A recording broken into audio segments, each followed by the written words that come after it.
people was getting laid out. Matter of fact, I remember one of the stations down there ended up laying off like a third of their staff, their air staff. So I wasn't really expecting to be on the radio. I figured that was it. So, you know, I had already kind of had it in my mind that I wanted to write. You know, it wasn't just about being in radio, it was just a life project, period. And I had done some blogs the previous year. This was when MySpace was hot. So I had some audio on there of different shows from earlier in my career, and I did some blogs to go along with them. So some of that info got used for the book, and, you know, I just kind of took the whole... I remember, matter of fact, my whole approach was that I was dead. To say I wasn't here no more. And somebody stumbled along this years later and was going to pick it up and read it. It's like, what were they going to find out? That was the whole approach. So the idea was to give people an example of what it's like to be the person behind this microphone. You know, it ain't just about, you know, being in the studio. A lot of times people think radio is just being on the air and, you know, maybe you go to some parties or something, you know, and that's not really, it's a whole lot more to it. It's a whole lifestyle that you end up dealing with.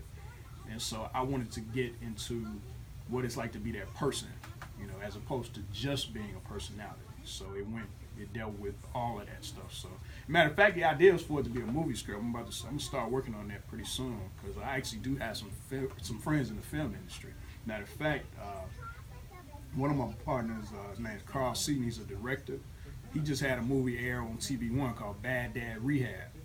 He aired on Sunday, and earlier that week I was on TV1 in Unsung in the Rudy Ray Moore episode. So I'm about to start putting the treatment together, and you know, and one day that'll end up being a film, because it'll be an excellent movie.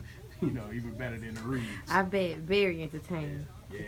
So in 2015, you began contributing to the TV1 music documentary series Unsung, as you just mentioned. So tell me more about that. Like, how did you get started doing that? Well, the Unsung, first of all, I watched all the Unsung because I love music documentaries in the first place. And that came about because I was telling a good friend of mine who I used to work with in Chicago named Sherry Pettiford. She's out in California. And I happened to mention that to her when I was working on putting the Coolest Music Book thing together, MC 500. And she asked me what was one of my goals. And I was like, one of my goals is to become a go-to person for music documentaries. I want to get on Unsung. VH1 Behind the Music was still going at that time. I don't think they're doing those anymore though. And so she said, well, I'm friends with one of the producers at Unsung. Her name was Classietta Davis. So her and Classy were cool, so she introduced us online. Like, me and her started following each other on Twitter, and, you know, we kind of had some back and forth dialogue where, you know, she knew I knew my stuff. And then eventually when the first volume of the book came out last year, it's in paperback and digital form. It's very important to have both. And so I was able to send her a digital version of it and the link to it on Amazon. She sent that to the executive producer named Mark Rowland. So he was able to check that out and go through it and see I knew what I was talking about. I wasn't just some dude trying to get on TV.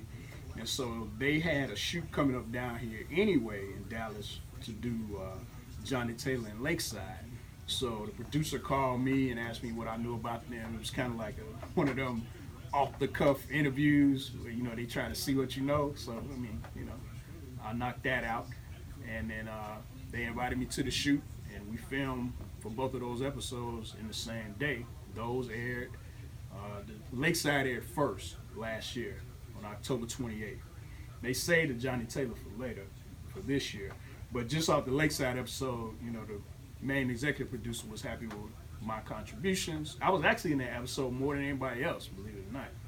And so after that, they invited me to go to LA to film for Unsung Hollywood episode about Rudy Ray Moore. And then recently I flew out to Oakland to film 4 more episodes that'll be gonna be coming up. So, you know. Okay. Yeah.